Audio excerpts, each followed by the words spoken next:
dan juga sabar dalam menghindari maksiat. Jadi ketika kita taat kepada Allah melaksanakan sholat, kita itu jangan mengeluh, karena pada hakikatnya kita yang menghidupkan Allah sendiri. Misalnya sabar dalam menghindari maksiat, berarti kita menahan atau mencegah diri dari perbuatan maksiat, dan juga sabar saat menghadapi ujian atau musibah. Contohnya apa, Mbak Fitri?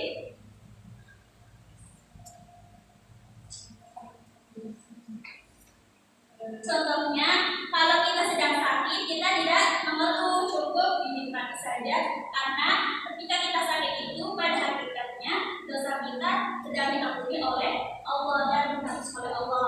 Nah, kemudian poin selanjutnya ada anak terpuji tentang syukur.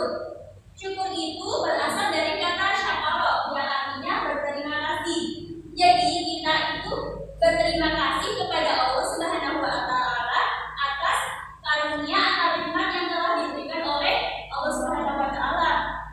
Ciri-ciri perilaku syukur yaitu seperti mengucapkan alhamdulillah jika mendapat nikmat dari Allah. Kemudian cara bersyukur itu ada 3 anak. Yang pertama bersyukur dengan lisan.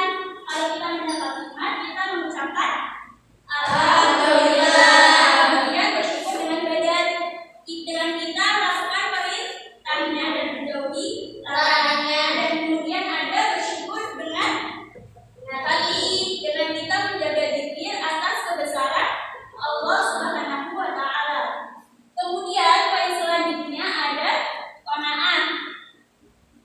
Nah, qanaah ini artinya suka menerima atau menerima apa adanya atas rezeki yang diberikan oleh Allah Subhanahu wa Ta'ala. Jadi kita tidak mengeluh.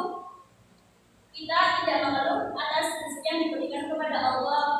Nah, qanaah ini bisa dilihat dengan rasa senang dengan apa yang dia miliki, juga tidak marah bila dia melihat orang lain sukses, dan rela dengan apa yang menjadi hak orang lain, serta ikut senang bila melihat orang lain sukses.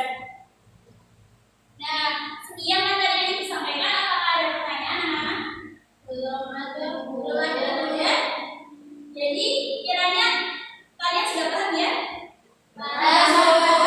Ibu akan membagi kalian menjadi 2 kelompok untuk berdiskusi. Jadi kelompok pertama di barisan pertama dan kelompok kedua pada barisan kedua ya.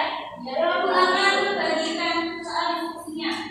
Ibu saya tolong membagikan. Iya, nanti itu sama Mbak Wida. Jadi pas ya 3 kelompok.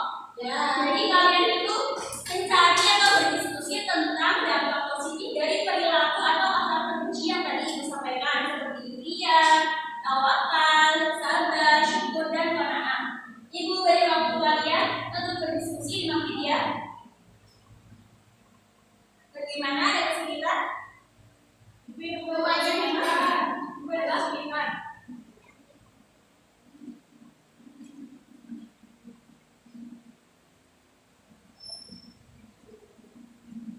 Bagaimana? Sudah selesai kah? Sudah Bu. Sudah selesai. Silakan kelompok pertama dulu. Kelompok kedua. Silakan kelompok kedua mempresentasikan.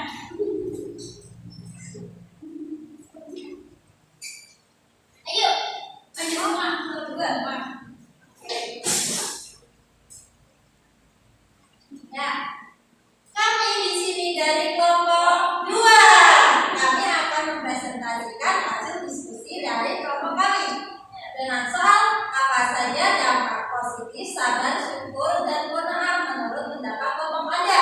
Jawabannya adalah dampak positif dari sabar adalah yakin bahwa orang sabar selalu dekat dengan Allah. Terus dampak positif dari syukur adalah mendapat ridha Allah dan terhindar dari sifat tamak. Kemudian dampak positif dari qanaah adalah mendapat kebahagiaan dunia dan akhirat dan terhindar dari ancaman siksa. ya, apakah benar anak-anak semua? Benar.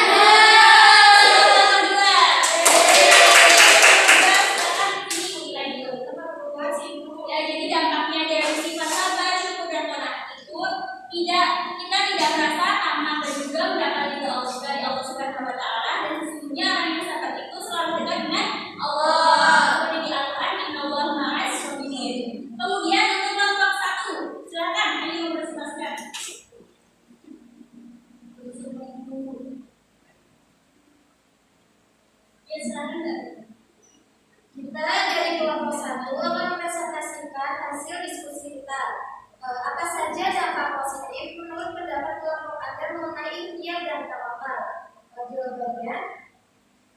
pertama yaitu dampak positif ikhtiar, memperoleh kepuasan batin, terhormat di sisi Allah, menumbuhkan dan meningkatkan keimanan. Kemudian ada dampak positif tawakal, memperoleh keteguhan hati, menyadarkan bahwa diri kita lemah, kemudian mengakui kebesaran Allah dan mengurangi beban pikiran. Betul. Ya, apakah benar anak-anak semua? Benar.